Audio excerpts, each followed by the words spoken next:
All right, chapter 13 now.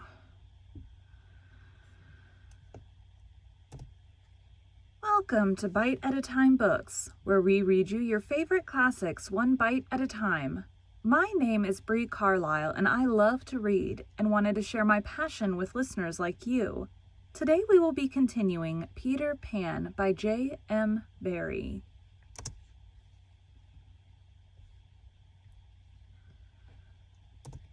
Chapter 13. Do you believe in fairies? The more quickly this horror is disposed of, the better. The first to emerge from his tree was Curly.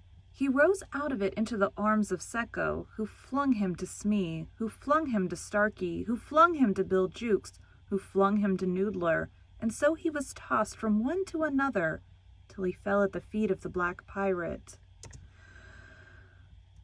All the boys were plucked from their trees in this ruthless manner, and several of them were in the air at a time, like bales of goods flung from hand to hand. A different treatment was accorded to Wendy, who came last. With ironical politeness, Hook raised his hat to her, and offering her his arm, escorted her to the spot where the others were being gagged. He did it with such an air, he was so frightfully distingué, that she, too fascinated to cry out.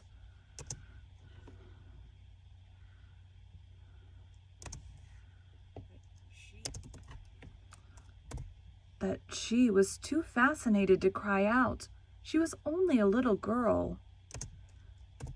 Perhaps it is telltale to divulge that for a moment Hook entranced her, and we tell on her only because her slip led to strange results.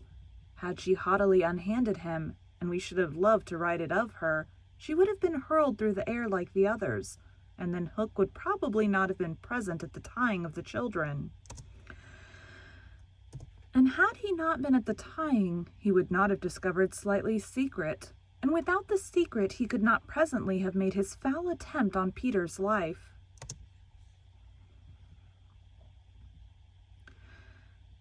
They were tied to prevent their flying away, doubled up with their knees close to their ears, and for the trussing of them the Black Pirate had cut a rope into 9 equal pieces.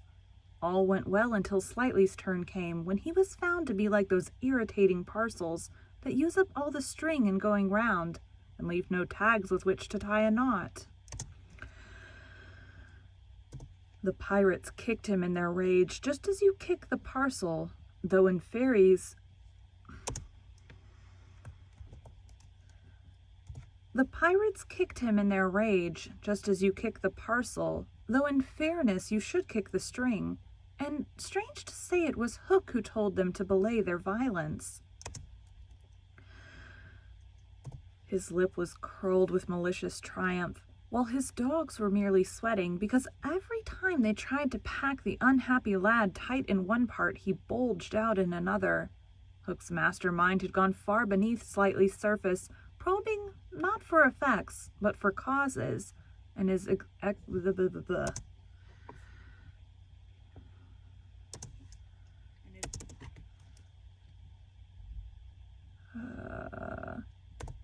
exultation showed that he had found them.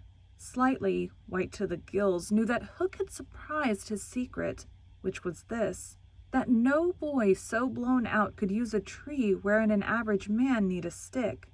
Poor Slightly, most wretched of all the children now, for he was in a panic about Peter, bitterly regretted what he had done.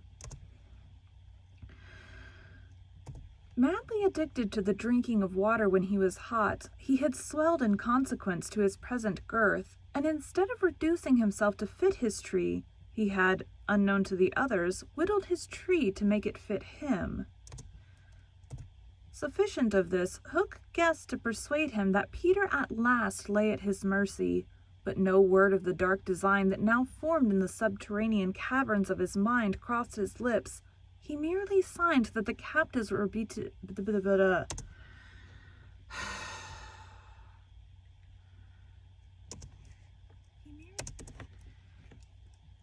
He merely signed that the captives were to be conveyed to the ship, and that he would be alone. How to convey them? Hunched up in their ropes, they might indeed be rolled downhill like barrels, but most of the way lay through a morass. Again, Hook's genius surmounted difficulties. He indicated that the little house must be used as a conveyance. The children were flung into it. 4 stout pirates raised it on their shoulders. The others fell in behind, and singing the hateful pirate chorus, the strange procession set off through the wood. I don't know whether any of the children were crying. If so, the singing drowned the sound. But as the little house disappeared in the forest, a brave though tiny jet of smoke issued from its chimney, as if defying Hook.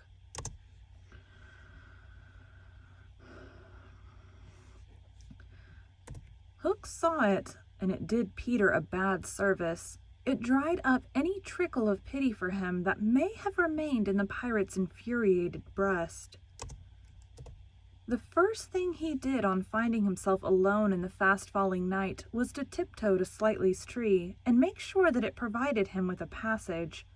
Then for long he remained brooding, his hat of ill omen on the sword, so that any gentle breeze which had arisen might play refreshingly through his hair.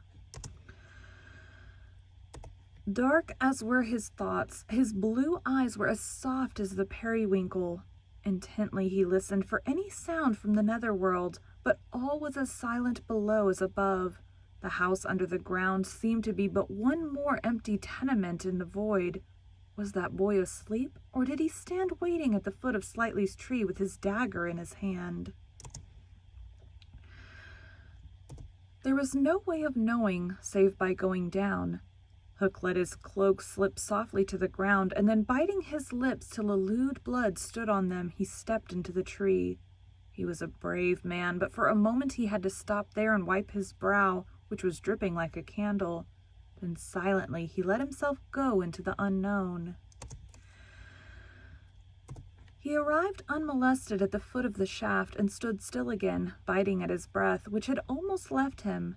As his eyes became accustomed to the dim light, various objects in the home under the trees took shape, but the only one on which his greedy gaze rested, long sought for and found at last, was the great bed. On the bed lay Peter, fast asleep. Unaware of the tragedy being enacted above, Peter had continued for a little time after the children left to play gaily on his pipes. No doubt rather a forlorn attempt to prove himself that he did not care. Then he decided not to take his medicine, so as to grieve Wendy. Then he lay down on the bed outside the coverlet to vex her still more, for she had always tucked them inside it, because you never know that you may not grow chilly at the turn of the night. Then he nearly cried, but it struck him how indignant she would be if he laughed instead, so he laughed a haughty laugh and fell asleep in the middle of it. Sometimes, though not often, he had dreams, and they were more painful than the dreams of other boys. For hours he could not be separated from these dreams, though he wailed piteously in them. They had to do, I think, with the riddle of his existence. At such times it had been Wendy's custom to take him out of bed and sit with him on her lap, soothing him in dear ways of her own invention, and when he grew calmer, to put him back to bed before he quite woke up, so that he should not know of the indignity to which she had subjected him. But on this occasion he had fallen at once into a dreamless sleep. One arm dropped over the edge of the bed, one leg was arched, and the unfinished part of his laugh was stranded on his mouth, which was open, showing the little pearls. Thus defenseless, Hook found him. He stood silent at the foot of the tree, looking across the chamber at his enemy. Did no feeling of compassion disturb his somber breast? The man was not wholly evil. He loved flowers, I have been told, and sweet music. He was himself no mean performer on the harpsichord, and let it be frankly admitted, the idyllic nature of the scene stirred him profoundly. Mastered by his better self, he would have returned reluctantly up the tree, but for one thing. What stayed him was Peter's impertinent appearance as he slept. The open mouth, the drooping arm, the arched knee, They were such a personification of cockiness as, taken together, will never again, one may hope, be presented to eyes so sensitive to their offensiveness. They steeled Hook's heart. If his rage had broken him into 100 pieces, every one of them would have disregarded the incident and leapt at the sleeper. Though a light from the one lamp shone dimly on the bed, Hook stood in darkness himself, and at the first stealthy step forward he discovered an obstacle, the door of Slightly's tree. It did not entirely fill the aperture, and he had been looking over it. Feeling for the catch, he found to his fury that it was low down beyond his reach. To his disordered brain, it seemed then that the irritating quality in Peter's face and figure visibly increased, and he rattled the door and flung himself against it. Was his enemy to escape him after all? But what was that? The red in his eye had caught sight of Peter's medicine standing on a ledge within easy reach. He fathomed what it was straight away and immediately knew that the sleeper was in his power. Lest he should be taken alive, Hook always carried about his person a dreadful drug, blended by himself of all the death-dealing rings that had come into his possession. These he had boiled down into a yellow liquid quite unknown to science, which was probably the most virulent poison in existence. 5 drops of this he now added to Peter's cup. His hand shook, but it was in exultation rather than in shame. As he did it, he avoided glancing at the sleeper, but not lest pity should unnerve him, merely to avoid spilling. Then one long gloating look he cast upon his victim, and turning, wormed his way with difficulty up the tree. As he emerged at the top, he looked to the very spirit of evil breaking from its hole. Donning his hat at its most rakish angle, he wound his cloak around him, holding one end in front as if to conceal his person from the night, of which it was the blackest part, and muttering strangely to himself, stole away through the trees. Peter slept on. The light guttered and went out, leaving the tenement in darkness, but still he slept. It must have been not less than 10 o'clock by the crocodile when he suddenly sat up in his bed, wakened by he knew not what. It was a soft, cautious tap on the door of his tree. Soft and cautious, but in that stillness it was sinister. Peter felt for his dagger till his hand gripped it. Then he spoke. "Who is that?" For long there was no answer. Then again the knock. "Who are you?" No answer. He was thrilled, and he loved being thrilled. In 2 strides he reached the door. Unlike Slightly's door, it filled the aperture so that he could not see beyond it, nor could the one knocking see him.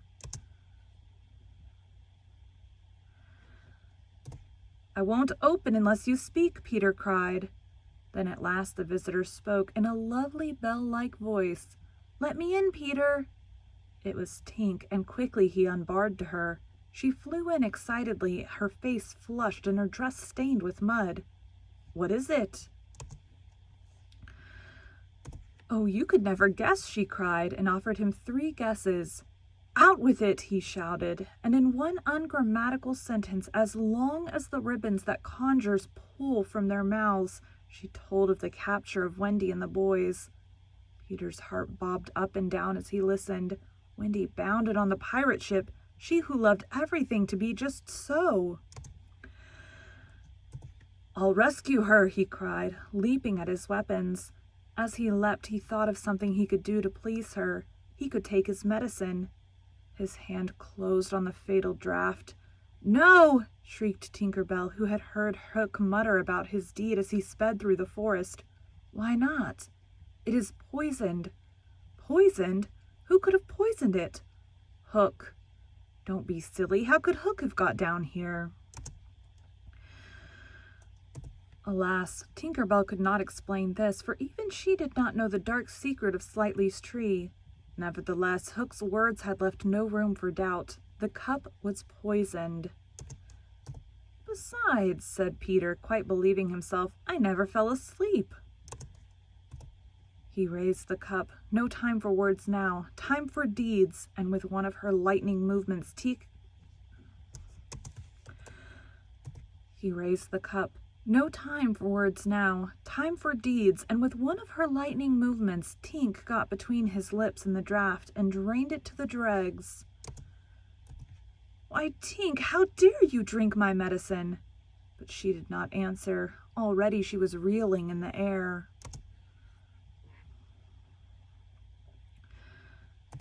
"What is the matter with you?" cried Peter, suddenly afraid. "It was poisoned, Peter," she told him softly, "and now I am going to be dead." "Oh, Tink, did you drink it to save me?" "Yes." "But why, Tink?" Her wings would scarcely carry her now, but in reply she alighted on his shoulder and gave his nose a loving bite.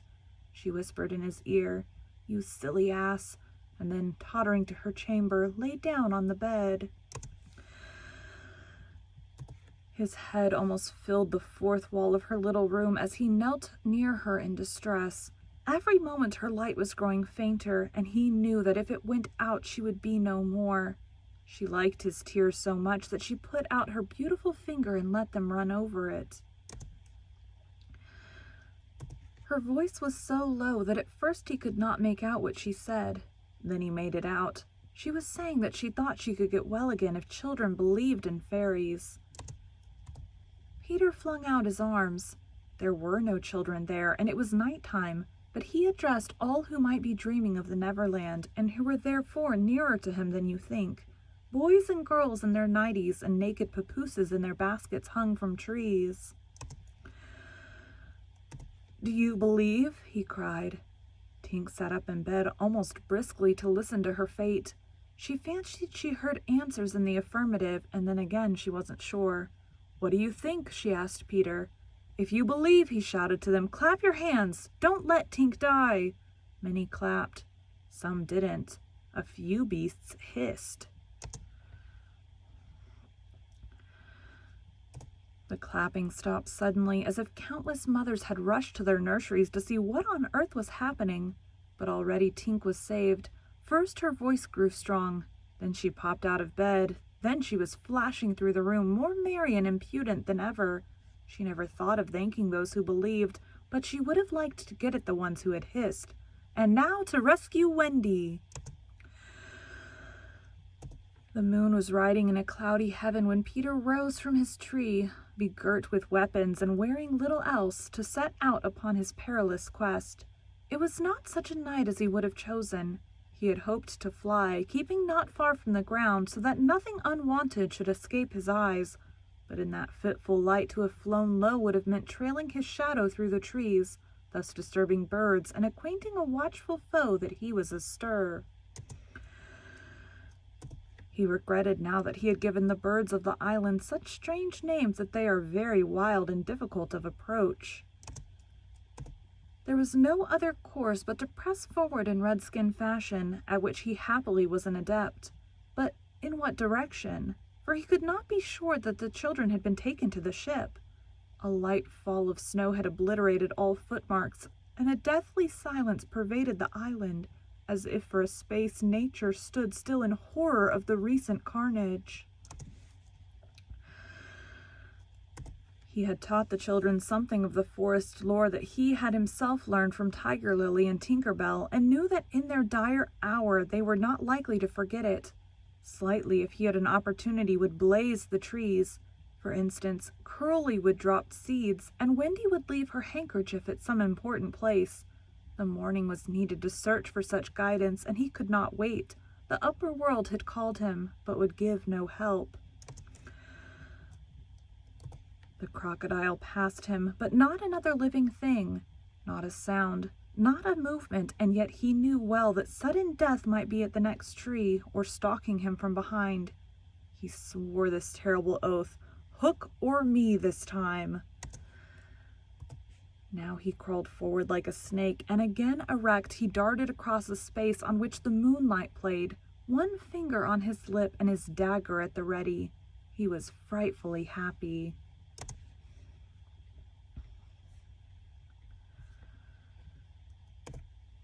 Thank you for joining Bite at a Time Books today while we read a bite of one of your favorite classics. If you enjoyed today's bite, please drop us a review on your favorite podcast platform. Also, be sure to check us on our website, www.biteatatimebooks.com, or all the social media at Bite at a Time Books. Again, my name is Bree Carlile, and I hope you come back tomorrow while we take the next bite of Peter Pan. All right, thanks guys.